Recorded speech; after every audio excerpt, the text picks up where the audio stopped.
Pour boiling coffee into a thin metal bottle. Seal it. Walk away for 6 hours. Open it at lunch and the steam still rises.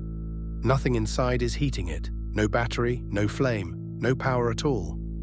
The drink simply refuses to cool. So where did the heat go, and why won't it leave? The answer is hidden in a gap you cannot see, between two walls, inside a bottle built to do almost nothing. Heat never sits still. It always flows from the warmer thing toward the cooler thing around it, until both finally reach the same temperature. Your hot coffee wants to share its warmth with the cold air, the table, the whole room. Left in a normal open cup, it gives that heat away in minutes. So to keep a drink hot, you do not add anything to it.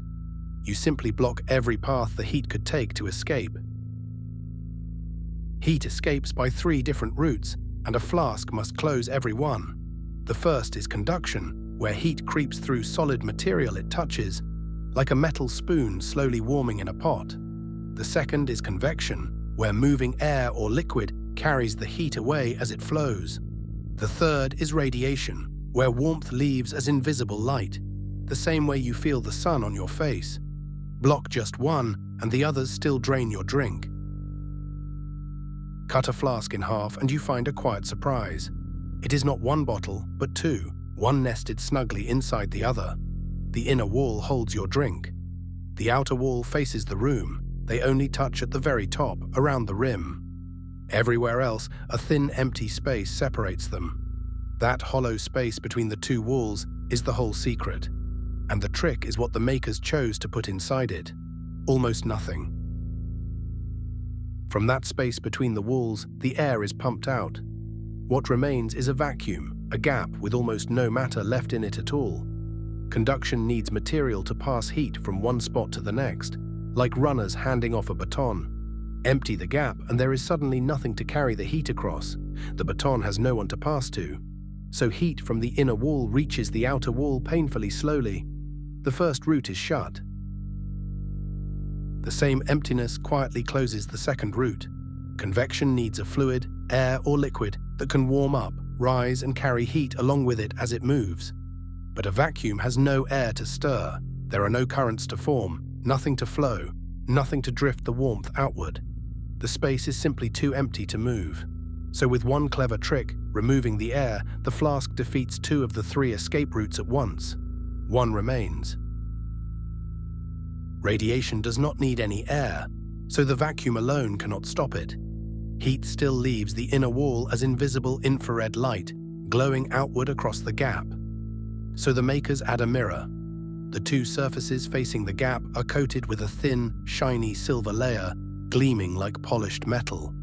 When the heat radiates outward, that mirror bounces most of it straight back toward your drink. The warmth is reflected home before it ever reaches the outer wall. But remember, the 2 walls do touch in one place, up at the rim where they join together. That junction is a bridge, a solid path where conduction can quietly sneak across after all. So the makers make it count for as little as possible. The neck is built long and thin, often from glass or thin steel, materials that pass heat slowly. The bridge is real, but narrow and grudging. Only a faint trickle of warmth ever crosses it. Now look at the top, the widest open door of all. A hot drink throws up steam and rising warm air, and an open mouth lets it all pour straight out. So the flask is sealed with a tight rubber stopper or a screw-on lid. It traps the warm air above the liquid and stops fresh cold air from sinking in to replace it. With the lid closed, the convection that would rise out the top has nowhere left to go. Around all of this sits the outer shell, the part your hand actually holds. Because the vacuum blocks the heat so well, this outer wall stays close to room temperature, even when the drink inside is scalding.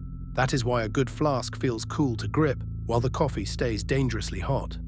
The shell also guards the fragile vacuum within, taking the knocks and the drops so the delicate inner bottle and its precious empty gap can survive. No flask is ever truly perfect. Slowly, heat still leaks. A little crosses the thin neck, a little slips past the edges of the lid. The mirror reflects most of the radiation, but never quite all of it. So hour by hour, the drink really does cool, just far more slowly than in an open cup. A good flask might lose only a few degrees in half a day. It cannot stop heat forever. It only makes the journey out very, very long. So trace the whole chain. Heat tries to escape three ways.